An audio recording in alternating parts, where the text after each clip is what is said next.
رجب شریف یہ اللہ کا مہینہ ہے. فرمان آخری نبی صلی اللہ علیہ وآلہ وسلم رجب شہر اللہ تعالی و شعبان شہری و رمضان شہر امتی، یعنی رجب اللہ تعالی کا مہینہ اور شعبان میرا مہینہ اور رمضان میری امت کا مہینہ ہے. وعلیکم السلام ورحمۃ اللہ وبرکاتہ. اللہ رب العالمین ہم سب کو اپنے دین پر چلنے کی توفیق عطا فرمائے اور دین کی خدمت کرنے کی توفیق عطا فرمائے. سوال ذرا لمبا ہے، وہ یہ ہے کہ کیا نبی اکرم صلی اللہ علیہ وسلم نے فرمایا کہ شعبان میرا مہینہ ہے اور رمضان میری امت کا مہینہ ہے، رجب اللہ کا مہینہ ہے؟ اس کا جواب یہ ہے کہ یہ کریٹڈ، فیبریکیٹڈ شیعہ رافضی مجوسی کی ایجاد ہے. شیعہ رافضی اور مجوسی کی ایجاد ہے. رجب شہر اللہ و شعبان شہری و رمضان شہر امتی. رجب اللہ کا مہینہ، شعبان میرا مہینہ، رمضان میری امت کا مہینہ. حدیث موضوع من گھڑت بناوٹی روایت ہے. وفی اسنادی ابو بکر بن الحسن النقاش وہ متہم کذاب والکسائی مجہول.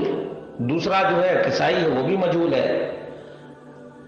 اللآلی المسموعہ میں یہ روایت بناوٹی روایتوں میں اس کا ذکر ہے. اسی طرح سے شیخ محمد بن صالح العثیمین رحمہ اللہ سے پوچھا گیا تو انہوں نے کہا هذا حدیث لا يصح عن النبی صلی اللہ علیہ وسلم ولا يجوز للانسان ان ينشره بین الناس. اللہ کے رسول صلی اللہ علیہ وسلم سے یہ روایت ثابت نہیں، کسی انسان کے لیے جائز نہیں کہ اس کو لوگوں میں پھیلائے. ولا لا بالکتاب ولا بالقول، نہ زبان سے اور نہ لکھ کر، کسی بھی اعتبار سے ایسی روایت کو نہیں پھیلانا چاہیے. اور دوسری بات یہ ہے کہ یہ روایت موضوع اور من گھڑت ہے، من گھڑت روایت ہے. اسی طرح سے علامہ ابن الجوزی نے کہا هذا حدیث موضوع علی رسول صلی اللہ علیہ وسلم. موضوع من گھڑت یہ روایت ہے، نبی کریم صلی اللہ علیہ وسلم کے حوالے سے یہ جھوٹ کو پھیلایا گیا ہے. والکسائی لا یعرف والنقاش متہم، کسائی مجہول ہے، نقاش متہم.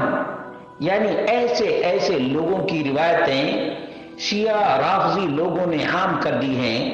ابھی شیعہ رافضی ویب سائٹ پہ چلے جائیں، آپ کو اس روایت کی فضیلت بیان کرتے کتنے رافضی ملیں گے. اس لیے میرے بھائیوں ایسی روایتوں سے اجتناب کرو اور صحیح ترین اور ثابت ترین جو حدیثیں ہیں، جو نبی کریم صلی اللہ علیہ وسلم کے فرامین ہیں، ان کو عام کرو.